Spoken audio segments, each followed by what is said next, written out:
ਠੰਡ ਤੋਂ ਬਚਣ ਦੇ ਵਾਸਤੇ ਜਿਹੜਾ ਤੁਸੀਂ ਨੁਸਖਾ ਬਣਾਉਣਾ ਉਹਦੇ ਲਈ ਤੁਹਾਨੂੰ ਚਾਹੀਦੇ ਨੇ 100 ਗ੍ਰਾਮ ਛੁਹਾਰੇ। ਛੁਹਾਰਿਆਂ ਦੇ ਵਿੱਚੋਂ ਗਿਟਕਾਂ ਕੱਢ ਕੇ ਇਸ ਤਰੀਕੇ ਨਾਲ ਛਿੱਲ ਲਓ। 100 ਗ੍ਰਾਮ ਤੁਹਾਨੂੰ ਚਾਹੀਦੇ ਨੇ ਮੁਨੱਕੇ। ਮੁਨੱਕਿਆਂ ਦੇ ਵਿੱਚੋਂ ਗਿਟਕਾਂ ਨੂੰ ਕੱਢ ਲਓ। ਲਗਭਗ 1 ਚਮਚਾ ਚਾਹੀਦੀਆਂ ਤੁਹਾਨੂੰ ਮਗਾਂ, ਜਿਹਦੇ ਨਾਲ 1 ਚਮਚਾ ਤੁਹਾਡਾ ਮਗਾਂ ਦਾ ਪਾਊਡਰ ਬਣ ਜਾਵੇ। ਤੁਹਾਨੂੰ ਚਾਹੀਦੀ ਮੋਟੀ ਇਲਾਚੀ ਦੇ ਬੀ 1 ਚਮਚ। ਤੁਹਾਨੂੰ ਚਾਹੀਦੀਆਂ ਨੇ ਕਾਲੀਆਂ ਮਿਰਚਾਂ, ਉਹ ਵੀ 1 ਚਮਚ। ਲੌਂਗ 1 ਚਮਚ ਤੇ ਨਾਲ ਚਾਹੀਦਾ 1 ਜੈਫਲ।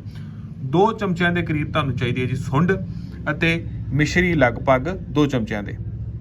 ਛੁਹਾਰੇ ਅਤੇ ਮੁਨੱਕਿਆਂ ਨੂੰ ਛੱਡ ਕੇ ਬਾਕੀ ਸਾਰਾ ਸਮਾਨ ਜਿਹੜਾ ਆਪਾਂ ਮਿਕਸ ਕਰਕੇ ਇਹਨੂੰ ਵੱਖਰਾ ਪੀਸ ਲੈਣਾ ਆ। ਛੁਹਾਰਿਆਂ ਨੂੰ ਵੱਖਰਾ ਪੀਸ ਲੈਣਾ ਆ, ਮੁਨੱਕਿਆਂ ਨੂੰ ਵੱਖਰਾ ਪੀਸ ਕੇ ਇਹਨਾਂ ਸਾਰੀਆਂ ਚੀਜ਼ਾਂ ਨੂੰ ਆਪਾਂ ਮਿਕਸ ਕਰ ਲੈਣਾ ਆ। ਸੋ ਦੋਸਤੋ ਇਹ ਮਿਕਸਚਰ ਬਣ ਗਿਆ ਆ। ਇਹਦੀਆਂ ਇਸ ਤਰੀਕੇ ਦੇ ਨਾਲ ਗੋਲੀਆਂ ਬਣਾ ਲੈਣੀਆਂ ਨੇ। ਇਹ ਵੱਡਿਆਂ ਦੇ ਵਾਸਤੇ ਆ, ਇਹ ਛੋਟੇ ਬੱਚਿਆਂ ਦੇ ਵਾਸਤੇ ਆ। ਹਫਤੇ ਦੇ ਵਿੱਚ 2-4 ਵਾਰੀ ਇਹ ਲੈ ਲਓ, ਸਰਦੀ ਖਾਂਸੀ ਨੇੜੇ ਨਹੀਂ ਆਊਗੀ। ਸੋ ਦੋਸਤੋ ਇਹ ਵੀਡੀਓ ਨੂੰ ਅੱਗੇ